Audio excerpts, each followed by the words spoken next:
阿里山国家风景区管理处自2019年开始，在太平分推出口游客中心、奋起湖等7个所在设观光即时的影像。也毋过，在延平步道有一个180度的镜头，常常拢有游客乌白动手去超角度。管理处是表示讲，因会来追究责任。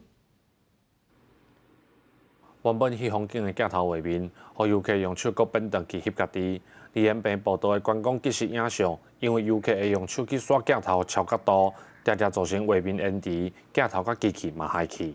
即时影像记录之当事人影像状况就责，如进一步掌握确切毁损情势，本分局将逐一通知涉案人员到案说明。阿管处表示，2019年设置观光即时影像，就是希望会当分享阿里山的风景。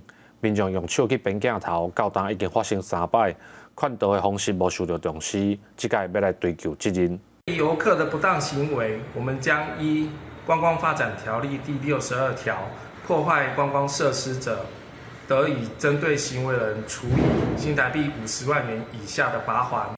目前阿管处计共伫7个所在拢有设置镜头，镜头机器甲管理的费用超过50万以上。针对民众动手的行为，阿管处嘛提出呼吁，请民众爱珍惜公共财产，以免受罚。